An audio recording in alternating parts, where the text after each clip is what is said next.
Bonjour à tous, ravi de vous retrouver pour ce nouveau numéro de Politique et Économie, aujourd'hui en compagnie de Bernard Monod. Bonjour monsieur. Bonjour.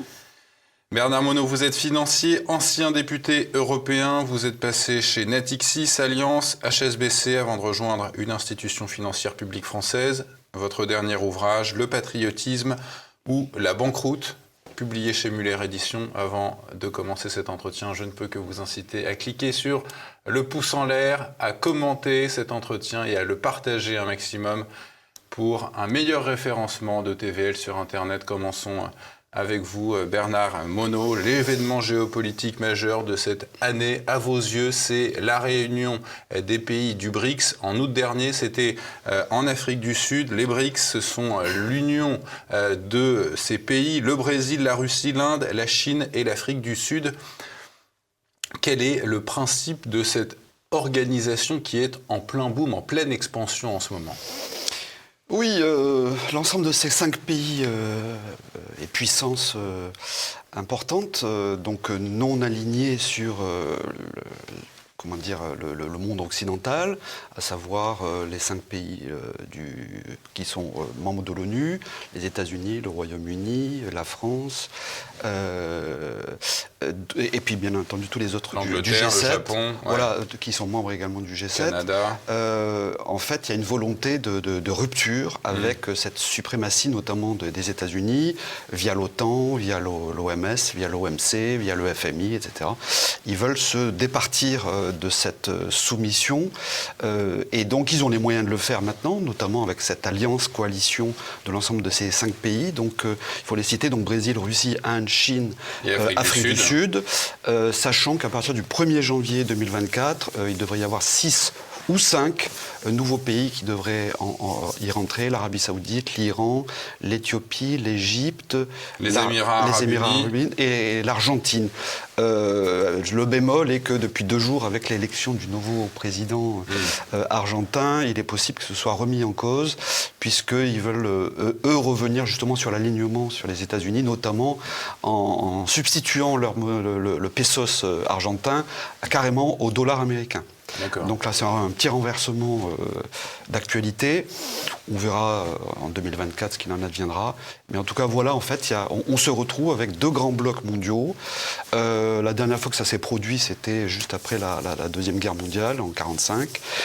Et là, il y a une redéfinition totale, avec un basculement du pouvoir de l'Occident vers les BRICS, et ça c'est extrêmement important à comprendre. Et donc les BRICS, pour répondre à votre question, se sont réunis effectivement en août dernier, avec beaucoup de candidats. Je crois il y avait 70 pays représentés de mémoire, et ils étaient en Afrique du Sud.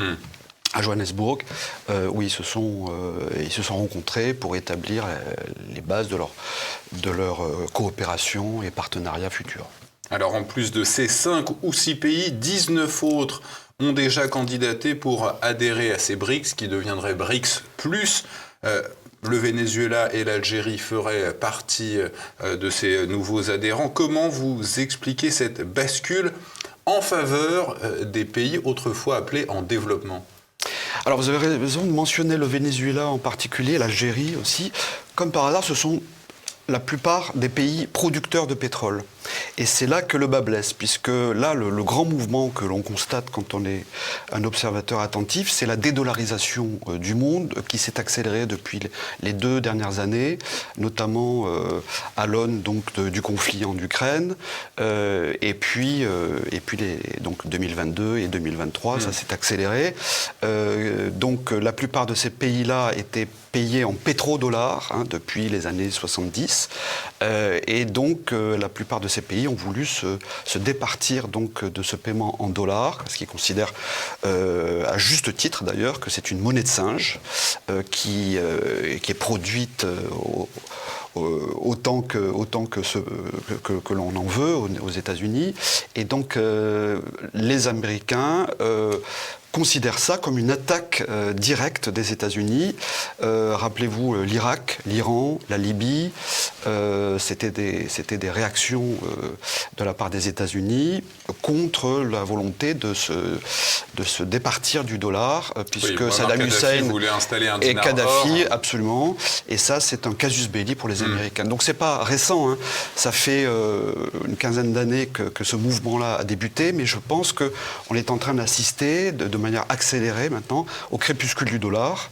Et ça, les Américains ne peuvent pas le supporter compte tenu des 80 années où ils avaient le pouvoir absolu, cette hégémonie, cette suprématie. Ils n'ont déjà plus la capacité d'aider l'Ukraine à se départir, en tout cas à vaincre l'armée russe. Ils auront encore moins les moyens d'affronter tous ces pays qui sont en train de s'unir, non pas contre eux, mais pour se libérer du joug du dollar. Et d'ailleurs, à ce titre, parmi ces pays du BRICS qui arrivent, l'Algérie, est-ce qu'il faut s'interroger sur le fait que la plupart des gisements de gaz et de pétrole de ce pays appartiennent à des compagnies américaines?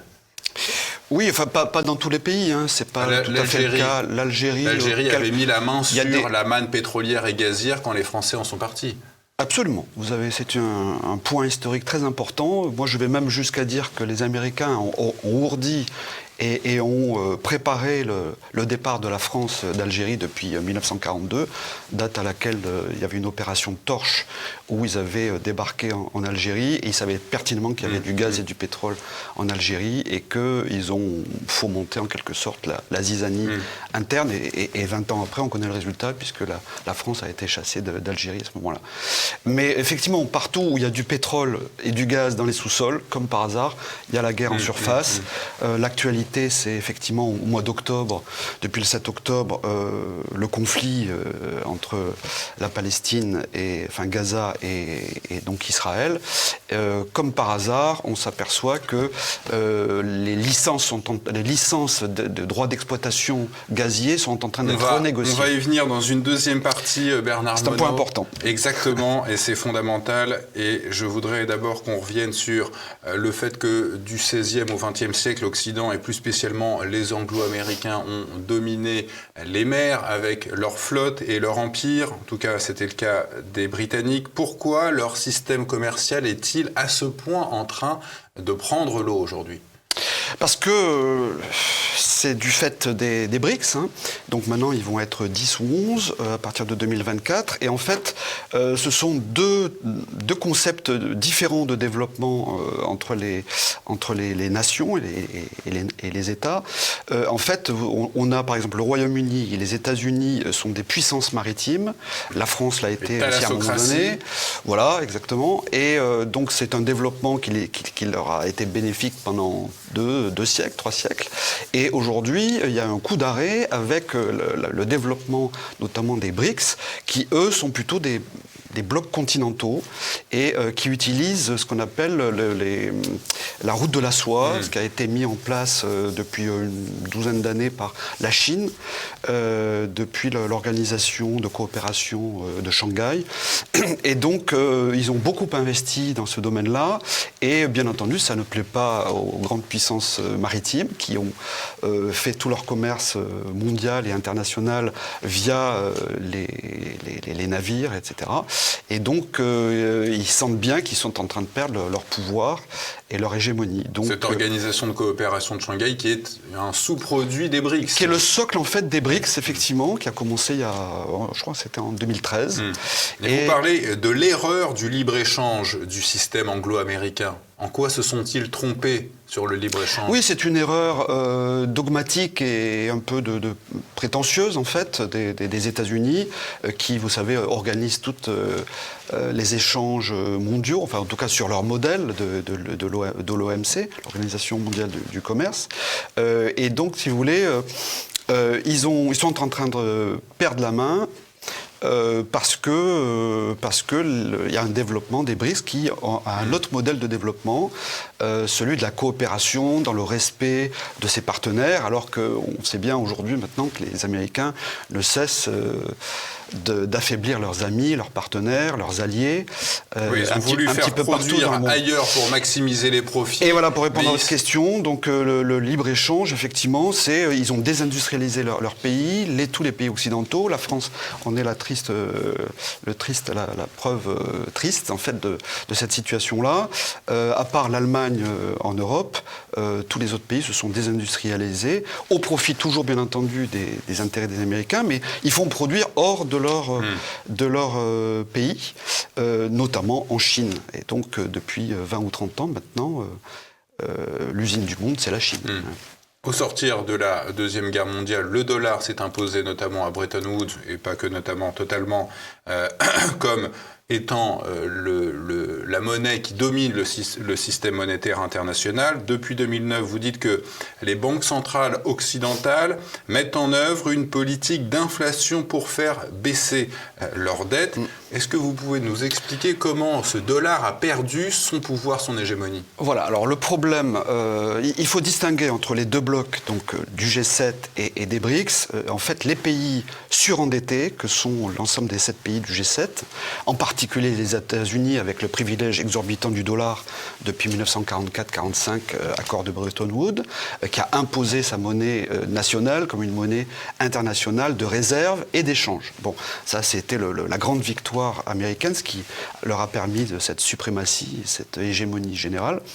Et donc là, la donne est en train de changer, puisque les BRICS sont en train de s'organiser entre eux pour ne plus travailler en dollars dans les échanges et d'imposer leur monnaie nationale. Donc c'est comme ça qu'ils utilisent majoritairement le yuan, mais le rouble, la roupie indienne, le rials brésilien, et donc ils passent leurs contrats d'échanges commerciaux essentiellement en yuan, puisque c'est la monnaie la plus reconnue. C'est le cas de l'Arabie Saoudite. L'Arabie Saoudite a effectivement signé l'année dernière, en décembre 2022, un contrat très important de 27 ans sur la fourniture et l'approvisionnement de pétrole et de gaz à la Chine, payable en yuan. Le pétrole est évacué. Donc ça, évidemment, ça fait... Surtout l'Arabie Saoudite, qui avait signé le traité de Quincy en 1945. Et donc aujourd'hui, vous avez... Avec Ibn Saoud. Absolument, qui a tourné le dos aux États-Unis. Donc là, ils se prennent des claques les unes après les autres au niveau des États-Unis. Est-ce que c'est le recours à la planche à billets par les États-Unis qui a anéanti leur dollar ? Absolument. Ils se sont tirés une balle dans le pied à double titre. Donc, alors, tant que ça allait, qu'il y avait la puissance militaire et qu'il n'y avait pas trop de résistance en face, tout se passait bien. Maintenant, c'est plus le cas depuis 2-3 ans. On le voit bien en Ukraine, on le voit dans le conflit au Proche-Orient. Et donc, cette prolifération de création de monnaie dans toutes les banques centrales occidentales. Donc, il y a la Réserve fédérale américaine, il y a la Banque d'Angleterre, la BCE et également la Banque du Japon. Ils se sont réunis, et pour répondre à votre question de tout à l'heure, ils se sont réunis en août 2019 et ont changé totalement le paradigme qu'ils avaient mis en place depuis les 30 ou 40 dernières années. C'est-à-dire qu'ils se sont dit, maintenant, il faut qu'on fasse de l'inflation.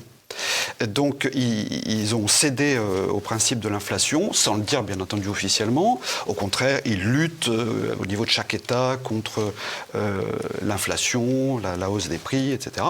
Mais en réalité, il y a une volonté d'inflation. C'est un moyen de réduire le volume de dette, de surendettement global dont on est en train de tous crever. Et donc c'est le bas blesse. Alors pour faire de l'inflation, il faut faire des dettes. Pour faire des dettes, il faut faire des déficits. Et donc, 6 mois après cette décision de août 2019 à Jackson Hole, aux États-Unis, eh bien, on voit arriver le Covid. Alors justement, avec la crise du Covid et cette guerre en Russie, en Ukraine contre la Russie, on peut constater que le monde s'est vraiment scindé en deux. Alors quel état des lieux économiques on peut dresser entre d'un côté les BRICS et l'Occident de l'autre, et la France en particulier? Oui, c'est ça. Alors, donc, j'étais en train de vous dire, donc, il y a eu le Covid, puis le réchauffement climatique, puis le conflit en Ukraine, puis maintenant le conflit. Donc, ce sont toujours des grandes causes mondiales qui génèrent justement du déficit, parce qu'il faut financer tout ça, il faut financer la transition écologique. Juste un chiffre pour vous donner l'ampleur des déficits et des dettes en France, 432 milliards d'euros ont été consacrés à l'opération du Covid. Entre l'arrêt de l'économie, renflouer les économies, en matière occidentale, mais là, en l'occurrence, ce qui nous intéresse, c'est la France, et puis le financement derrière des achats, ne serait-ce que par l'Union européenne et la France, des vaccins Pfizer, Moderna, etc. 432 milliards d'euros, c'est du jamais vu dans toute l'histoire de France, quoi. Bon. Aujourd'hui, la France est, en matière de chiffres macroéconomiques, est la lanterne rouge du monde. On a des déficits à la fois commerciaux gigantesques, la balance commerciale budgétaire gigantesque. Là, on a atteint, fin septembre, on était à 186 milliards d'euros de déficit depuis le début de l'année budgétaire. On devrait terminer en fin d'année à 240 milliards de déficit. C'est du jamais vu. Et puis, je me demande même comment on peut voter pour la loi de finances 2024. Je veux dire, c'est un crime économique à ce niveau-là, si vous voulez. Et donc, on est dans le rouge partout. Moi, je dis techniquement aujourd'hui, la France est en faillite. Techniquement, c'est-à-dire que les actifs sont inférieurs au montant de la dette globale. La dette de la France globale, bilan et hors bilan, c'est à peu près 6 500 milliards. Nous avons 4 400 milliards au niveau des actifs de l'administration publique et donc de l'État français. Donc on est factuellement en faillite. L'étape suivante, c'est la banqueroute. La banqueroute viendra lorsque nous aurons un choc sur les marchés financiers obligataires de la dette qui sent de plus en plus mauvais, puisque moi je suis régulièrement sur les marchés, là la dette à 10 ans de la France est à 3,17%, elle était il n'y a pas longtemps à 3,50%, c'est-à-dire on a fait un bond de 4% en l'espace de 2 ans, même pas 2 ans, et donc c'est tous les signes d'un krach obligataire. Aux États-Unis, s'ils passent le cap des 6% du coût de la dette, à l'emprunt des bons du Trésor à 10 ans, ils sont en situation d'effondrement de tout leur système de finances publiques aux États-Unis. Et donc, bien entendu, de dollars. Donc, ce que l'on est en train de vivre, c'est l'effondrement du système monétaire international basé sur le dollar. Et de l'autre, les BRICS, en matière de dette, les pays du BRICS, où en sont-ils? Alors, les BRICS, globalement, les pires sont à l'équilibre et les meilleurs sont en excédent. Même toutes les sanctions matraquées sur la Russie n'ont pas réussi à mettre à terre l'économie russe. Ils sont à l'équilibre budgétaire. La croissance économique est plutôt bien, en tout cas meilleure que dans l'Union européenne, en Europe, et aussi meilleure qu'aux États-Unis. Et donc, si vous voulez, ils sont aussi producteurs de matières premières, notamment pétrole, gaz, etc. Les matières premières, les métaux précieux, et ça, c'est ce qui fait leur richesse, et ils le savent. Donc, ceux qui s'imaginent l'effondrement économique de la Russie, c'est une ineptie totale. Complètement indépendante de l'Europe, désormais. Elle était déjà, ils n'avaient pas besoin de nous. C'est nous qui avions besoin. Depuis 2014, elle s'est organisée avec les sanctions. Oui, c'est ça, il y a eu déjà les premières sanctions. Ils n'ont pas besoin de nous, ils ont d'autres clients, ils nous ont tourné le dos. D'ailleurs, moi, c'est ce qui m'inquiète énormément, parce que l'Europe va rentrer en glaciation.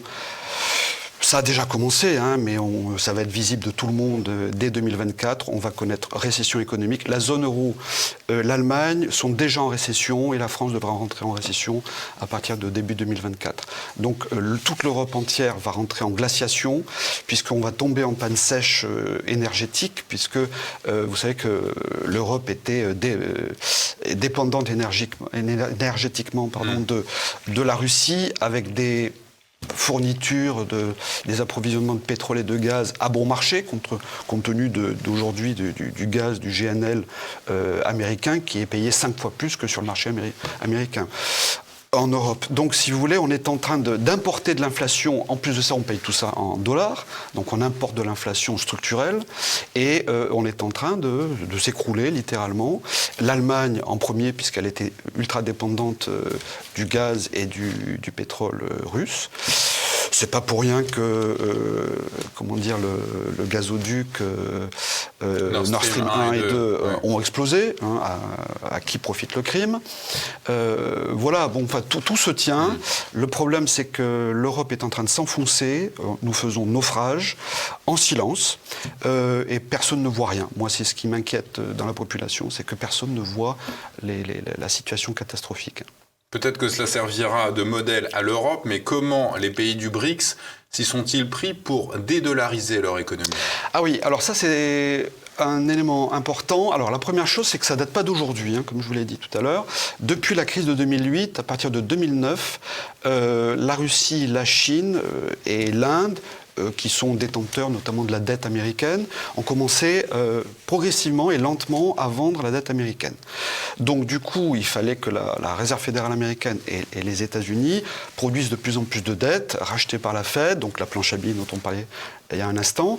Et derrière, si vous voulez, ce surendettement a fait que, de tout l'Occident, a fait que l'Occident est en train de s'affaiblir.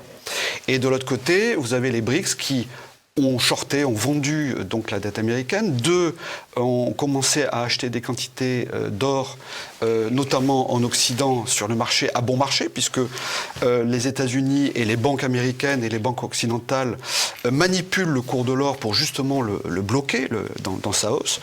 Probablement, il devrait être aujourd'hui à 3 500 $ l'once. Il est limité à l'heure actuelle à 2 000 $ l'once. Donc, si vous voulez, c'est très bien pour les BRICS, donc l'Inde, la Chine, la Russie, nombre de pays des BRICS et de l'Est ont acheté de l'or, et ça c'est très important parce que c'est un bien, un actif stratégique pour une nation. Et moi j'ai d'ailleurs interpellé le gouverneur de la Banque de France en écrivant en tant que vice-président du Cercle national des économistes. J'ai interpellé le gouverneur de la Banque de France, Villeroy de Galhau, sur ce sujet-là, en disant qu'il était le garant de l'or de la France, et ça c'est vraiment super stratégique. J'avais il n'y a pas longtemps en invité dans Politique et Éco un monsieur qui s'appelle Ludovic Malot. On sait qu'il y a plusieurs milliers de tonnes d'or en théorie dans les caves de la Banque de France. 2436 tonnes dans la souterraine de la Banque de France, officiellement. Ce monsieur me disait que on n'était vraiment pas sûr aujourd'hui que ces milliers de tonnes d'or soient effectivement, réellement présents dans nos caves. C'est affiché au bilan de la Banque de France, et puis ces paroles du banquier central. Mais le problème, c'est est-ce que ça n'a pas été donné en garantie, swappé, échangé avec la Banque centrale européenne, avec d'autres banques centrales. On a encore 10% de ce stock global de 2436 qui sont à la Réserve fédérale de New York. Donc moi, c'est ça mon inquiétude sur tout ça, si vous voulez. En plus de ça, la Banque de France avait signé un accord il y a 7 ou 8 ans avec la banque d'affaires américaine JP Morgan pour, soi-disant, dynamiser le marché de l'or en France. Bon, je vois pas, est-ce qu'on a besoin franchement d'acteurs extérieurs? Mais on s'éloigne un petit peu du sujet, mais je voulais quand même vous répondre. Globalement, le troisième élément, c'est qu'ils sont en train de préparer, donc il y a des rumeurs, de préparation d'une monnaie commune à l'ensemble des BRICS. Alors ils l'appelleraient le 5R. Pourquoi 5R? Parce que vous avez le Rials, la roupie, le Renminbi, qui est en fait le yuan, le Rand du Sud-Afrique, et puis la roupie indienne, et le rouble russe, bien entendu. Donc le 5R. La particularité, c'est qu'ils envisageraient... D'abord, ils commercent d'ores et déjà dans cette monnaie entre eux. Et puis, ils envisagent peut-être, à terme, de lancer une monnaie commune, mais adossée à l'or, justement. Et donc, la boucle s'est bouclée, c'est-à-dire que ce sera en quelque sorte un Bretton Woods 3. Pourquoi 3? Parce que le Bretton Woods 2, c'était la fin de la convertibilité du dollar en or en 1971 par le choc Nixon, le président Nixon. Et donc ça, si vous voulez, et là, on serait passé, enfin, s'ils mettent ça en place, on passerait à un Bretton Woods 3, ce qui ferait un chamboulement total du système monétaire international avec l'arrivée des BRICS et de leur monnaie. Tout cela dans le cadre d'une organisation claire des BRICS qui avait déjà en 2014 lancé cette nouvelle banque de développement ainsi que le lancement d'un système de paiement alternatif au système américain SWIFT. Le SWIFT, c'est ça. C'est depuis les misères que les Russes subissent depuis 2014, avec les sanctions de l'Union européenne, puis des États-Unis, puis de l'OTAN d'un point de vue militaire, etc. Donc oui, effectivement, ils s'organisent, ils n'ont pas besoin de nous. Ils ont toutes les matières premières du monde. Pourquoi voulez-vous qu'ils soient inquiets? Au contraire, ils voient, je pense, l'avenir plutôt serein. Ils se construisent, je trouve, de manière rationnelle. Il n'y a pas de volonté belliqueuse vis-à-vis de l'Occident, mais simplement ils s'organisent sans nous. Voilà. Et c'est là que ça pose un problème politique aujourd'hui pour la France, en tant que Français. C'est-à-dire, aujourd'hui, est-ce que la France ne devrait pas être une grande puissance d'équilibre, surtout qu'on a l'arme nucléaire, neutre dans tous les conflits mondiaux, que ce soit en Ukraine, que ce soit au Proche-Orient, pour justement travailler dans le sens de la paix, de la prospérité, du respect des nations entre elles, ce qui éviterait toutes les guerres qu'on a connues depuis un siècle, notamment avec les États-Unis, le pétrole, le gaz, la Première Guerre mondiale, la Deuxième Guerre mondiale. Tout est lié justement à cette volonté d'imposer une monnaie nationale au monde entier, donc le dollar. Et tous les malheurs du monde, pour moi, viennent des États-Unis et du dollar. Sommes-nous déjà engagés dans une troisième guerre mondiale monétaire? On voit ça dans un instant. On continue avec notre invité Bernard Monod. Bernard Monod, est-ce qu'on peut aujourd'hui dresser un état des lieux des forces des BRICS? Leur population, leur endettement, leur matières premières, leur déficit commercial, comment ces pays se portent-ils? C'est très important de faire un peu la synthèse, le résumé de la situation des forces entre les deux blocs. Donc aujourd'hui, les BRICS pèsent 3,5 milliards d'habitants consolidés. Ça fait environ 46% de la population mondiale contre 750 millions dans les 7 pays du G7.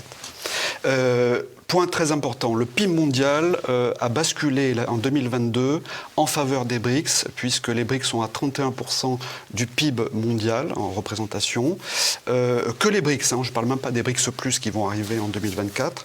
Et les États-Unis au sens large, donc le G7, pèsent 30%. Donc depuis l'année dernière, il y a un basculement du poids économique mondial en faveur des BRICS. Les excédents commerciaux sont très favorables aux BRICS également et très défavorables, bien entendu, en déficit commercial du côté du G7. Point très important, la production d'hydrocarbures mondiale est là aussi en train d'être chamboulée. Les pays du G7, c'est à peu près 220... Alors l'unité, c'est le baril de pétrole trouvé. Et donc les pays du G7 représentent à peu près 220 milliards de barils de pétrole en termes de potentiel de production. Quant aux BRICS, en y incluant donc les 11, donc à partir du 1er janvier, pèserait plus de 750 milliards. Si on y inclut la candidature, c'est pour ça que vous avez parlé du Venezuela tout à l'heure, à bon escient, parce que le Venezuela, c'est 250 milliards de production de barils de pétrole trouvé.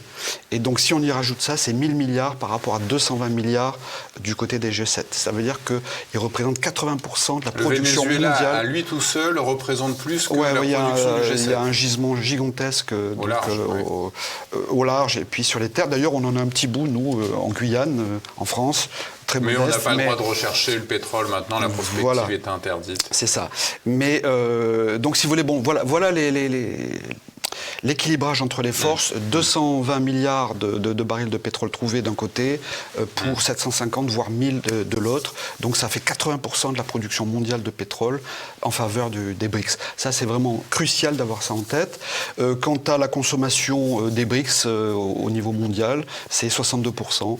Donc déjà, ils représentent près de 2/3 de la consommation mondiale. Et ça, c'est aussi important à comprendre. Et ils sont sous-représentés dans toutes les institutions internationales, que ce soit à l'ONU, à l'OMC, le FMI, la Banque mondiale, etc. Donc il y a vraiment un rééquilibrage du monde à l'heure actuelle dont les gens ne voient pas les conséquences encore. Vous nous disiez tout à l'heure que cette troisième guerre mondiale est monétaire. Vous nous disiez aussi que les États-Unis ne supportent pas la fin de leur hégémonie. À quelles conditions est-ce que cela pourrait déraper, ce conflit monétaire, en conflit militaire ? Écoutez, jusqu'à fin septembre, moi je disais que la probabilité d'un troisième conflit mondial militaire était peu probable, mais depuis le 7 octobre, avec la naissance du conflit au Proche-Orient, donc Israël-Palestine, qui a commencé, etc. Bon, enfin, moi, je ne rentre pas dans ces considérations-là. Je considère que la France doit être neutre. Eh bien, moi, j'estime que la probabilité est de plus en plus élevée d'un dérapage vers une conflagration mondiale, justement, entre les deux blocs, le G7 contre les BRICS. Il y a la Ligue arabe et l'Organisation de coopération des pays arabes qui s'est réunie pas plus tard qu'il y a une dizaine de jours, qui a demandé à l'ONU de trancher et de faire appliquer le droit international, notamment donc à Gaza, en Palestine et en Israël, sachant qu'il y a déjà des résolutions qui ont été signées, qui ont été votées à l'ONU en 1967. Il y a deux résolutions, le numéro 232, numéro 300, je vais noter 338. Si vous voulez, ce sont des résolutions qui sont structurantes, qui font la reconnaissance d'un État palestinien, qui s'est déjà déclaré en 1998 comme qui s'est proclamé comme État, mais qui n'a jamais été reconnu par les grands États membres de l'ONU, bien entendu les États-Unis, l'Israël, le Royaume-Uni, etc., la France, n'ont pas reconnu l'existence de la Palestine. Pourtant, ça a été proclamé. Il y a une volonté de ne pas appliquer les résolutions votées en 67, votées en 73. Et donc, si vous voulez, tant qu'on n'aura pas appliquer le droit international, on aura des conflits. Mais ces conflits-là, ils ne naissent pas comme ça par hasard. J'ai évoqué tout à l'heure rapidement, mais moi je constate que les calendriers se superposent. C'est-à-dire qu'il y a eu en 1917 une délégation qui a été proposée par le Lord Balfour, la délégation Balfour, donc de création de territoires où les Juifs puissent se retrouver. Donc, un foyer national juif. Absolument. Donc c'était sur les terres à l'époque palestiniennes. Ça a été appliqué à partir de à la fin de la Deuxième Guerre mondiale, 1945, 46, 47. Et donc ça s'est effectivement posé. Mais derrière tout ça, il y avait la négociation des droits d'exploitation des gisements pétroliers et surtout gaziers au large de l'Israël, au large de la Palestine. Et donc ces droits sont arrivés à terme le 31 octobre 2023, c'est-à-dire 106 ans. Le bail durait 106 ans. Ça, c'est les critères de la délégation Balfour. Et donc là, aujourd'hui, depuis quelques mois, et ça s'était accéléré, l'Israël est en train de renégocier et d'attribuer des licences d'exploitation des droits gaziers, notamment sur le gisement gazier de Gaza, de la Palestine, avec 2 ou 3 ou 4 entreprises, dont BP, dont Dana Petroleum, Eni. Donc ce conflit servirait les intérêts d'Israël aujourd'hui, moi, économiquement, alors qu'on va vous dire que c'est le Hamas qui a attaqué Israël. Bien sûr.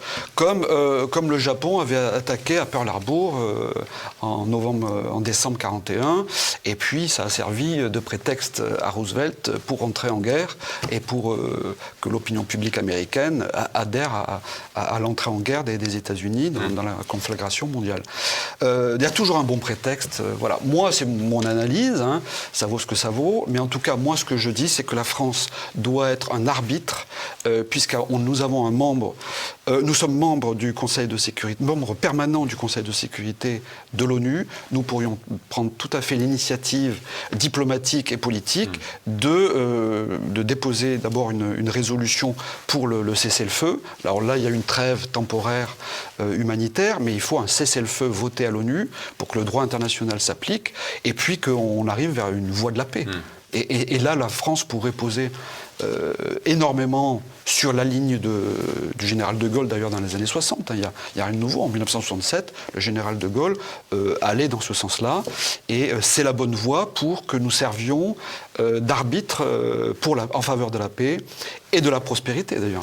On va venir aux solutions, Bernard Monod, plutôt en fin de deuxième partie, si vous voulez bien. Ouais. Revenons sur cette guerre en Ukraine. On a vu que l'Occident, l'Union européenne, à la suite du déclenchement du conflit ouvert en février 2022, a voulu punir la Russie avec plusieurs sanctions économiques. Quelle est la réponse de Moscou ? On a vu que Moscou a enclenché divers processus pour se défendre, et la réponse de Moscou continue aujourd'hui. Qu'en est-il ?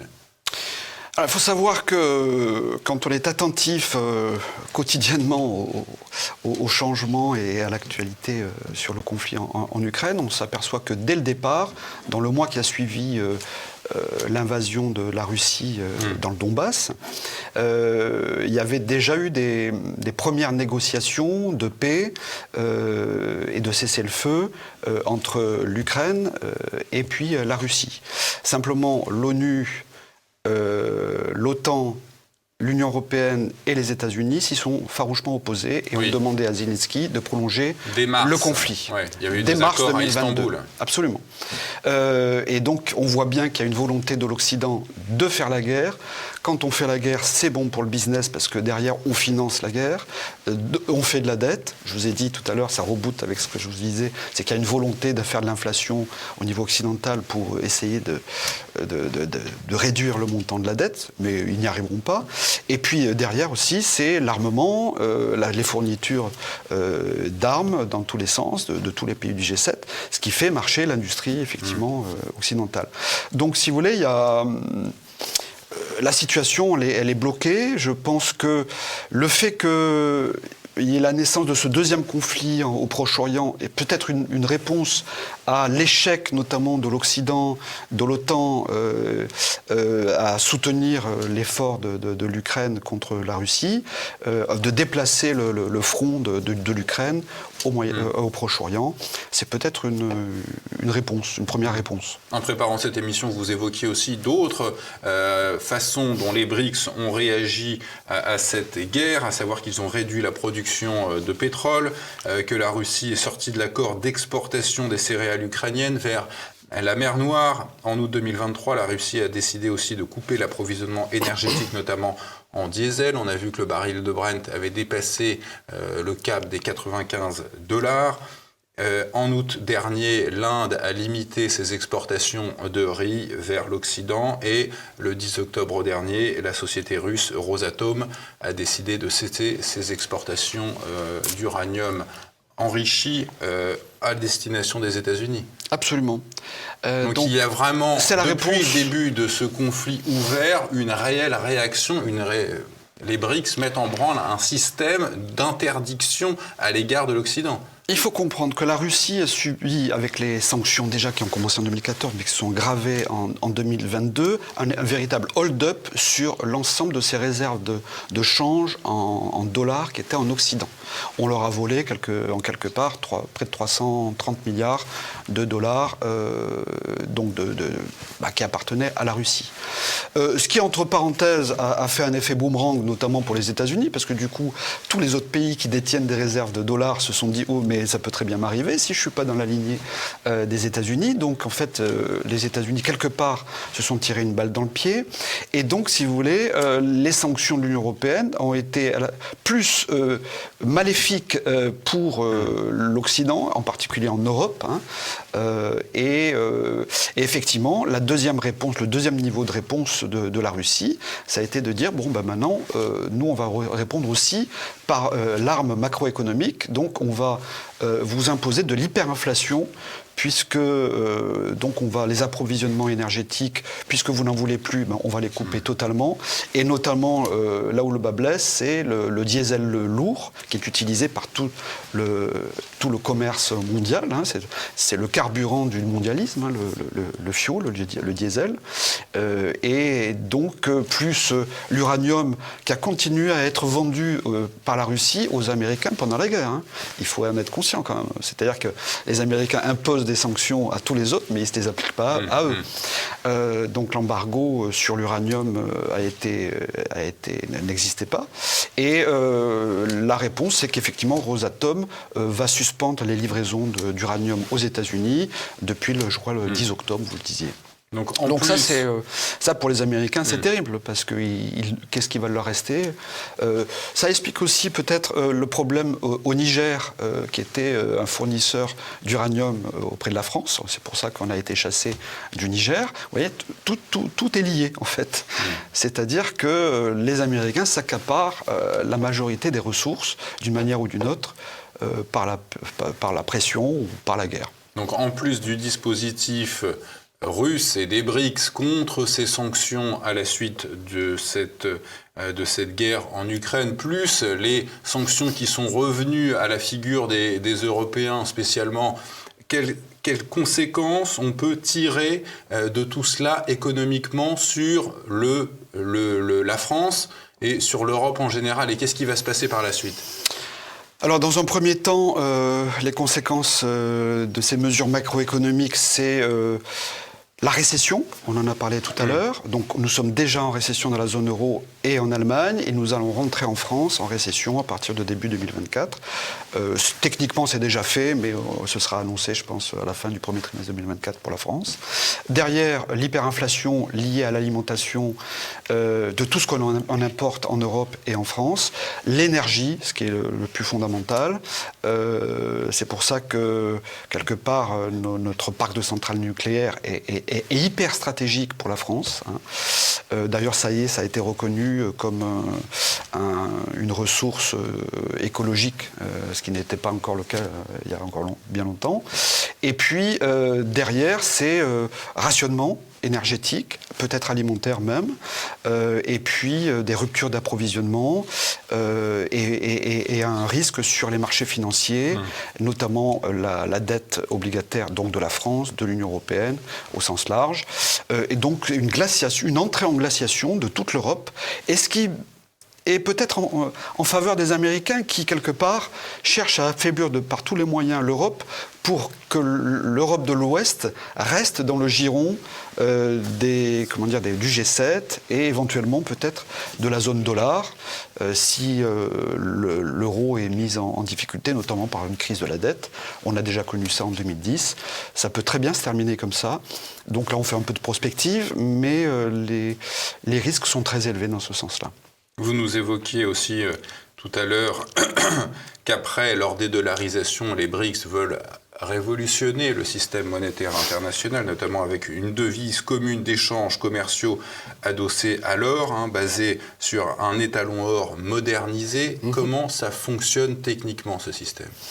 Alors, c'est un peu prématuré d'en parler, parce qu'ils ne l'ont pas annoncé, et ils n'ont pas donné les critères de monnaie. Mais là, déjà, les prémices, en tout cas, c'est qu'ils sont plus malins que vous évoquez. La R5, c'est ça. Oui, on a cité tout à l'heure le Rials, le Rand, la Roupie, le Rouble et le Renminbi. Voilà.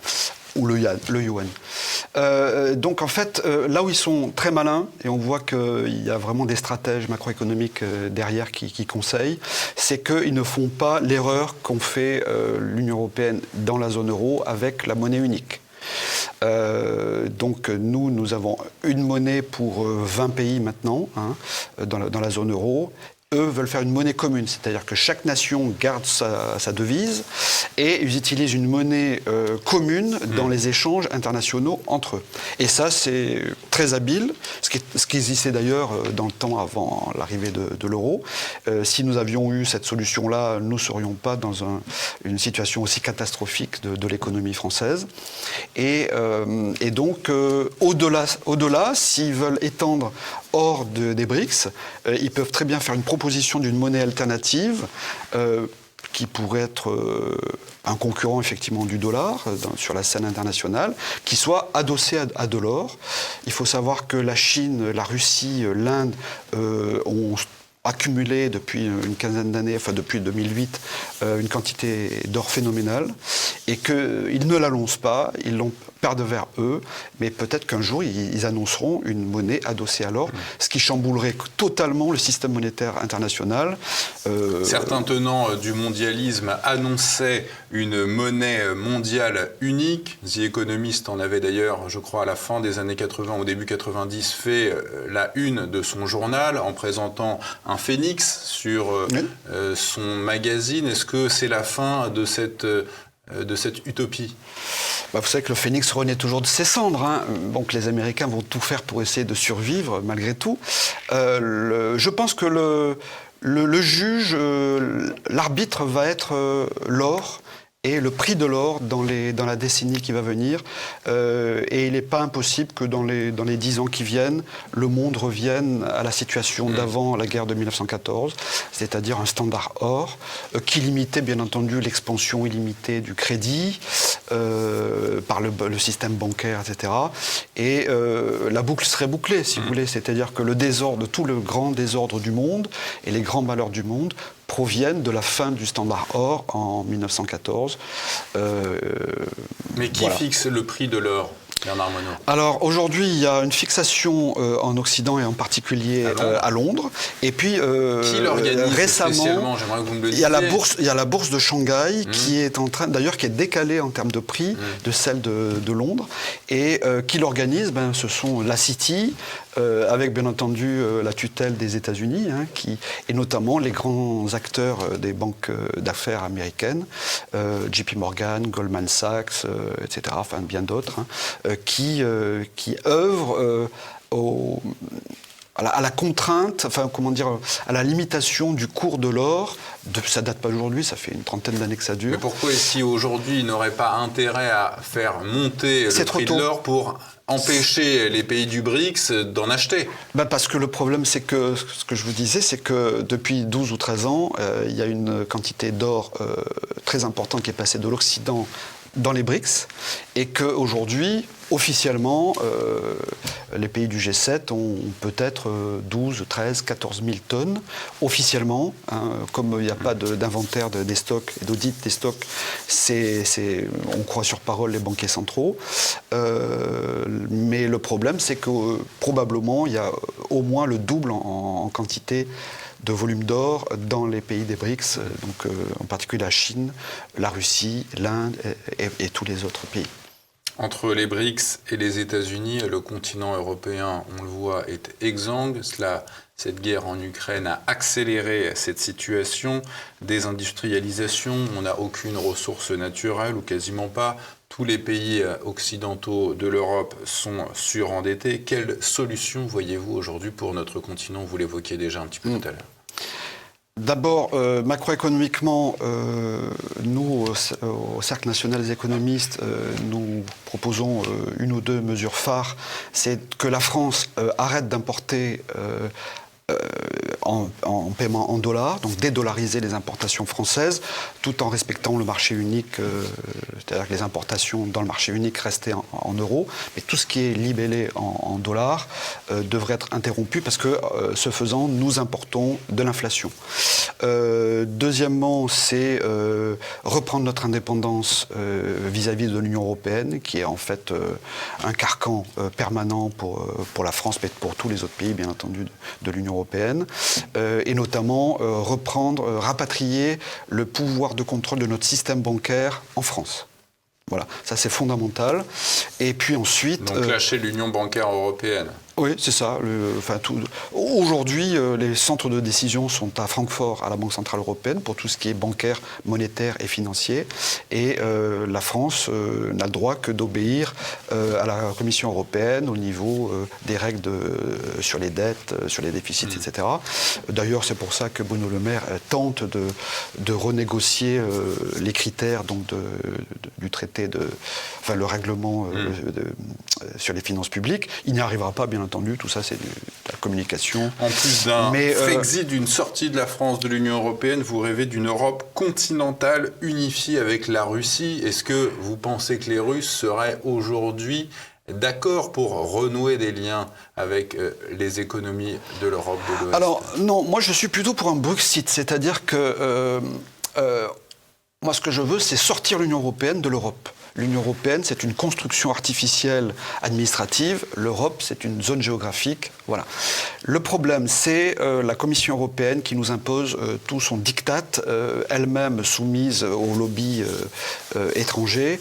Et donc, si vous voulez, on est complètement sous la coupe d'Ursula von der Leyen, la vraie patronne de la France. Aujourd'hui, il faut que les Français le sachent, c'est Ursula von der Leyen.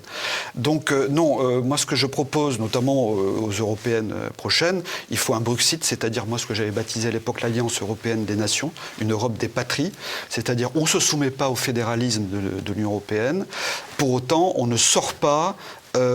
Pourquoi ? Parce que de toute façon c'est voué à l'échec, c'est une impasse électorale et politique et personne ne votera pour la sortie de l'Union européenne qui entraîne immédiatement la sortie de l'euro. Les gens auront trop peur de l'inconnu. Donc retour à une Europe des patries, des nations. Une Europe des patries. Ce que voulait De Gaulle en son temps. C'est exactement ce que voulait De Gaulle en son temps et notamment en y incluant, en constituant un continent eurasiatique, hein, l'Eurasie, donc de l'Atlantique au Pacifique et bien entendu en y incluant la Russie. Ce qui me fait dire qu'on pourrait, la France, si elle était bien inspirée et sans Macron, pourrait très bien faire candidature pour rentrer dans les BRICS.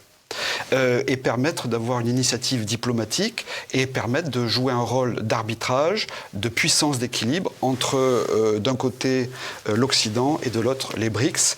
C'est la vocation de la France pour obtenir la paix et la prospérité et je vous garantis que ça changerait toute la situation que nous connaissons aujourd'hui, qui est dramatique. C'est la fin de cet entretien, Bernard Monod. Quant à nous, on se retrouve la semaine prochaine. Je vous incite toujours à cliquer sur le pouce en l'air, à commenter et à partager cet entretien. Merci Bernard Monod d'avoir été avec nous pour Merci cet également. entretien. Quant à nous, on se retrouve la semaine prochaine.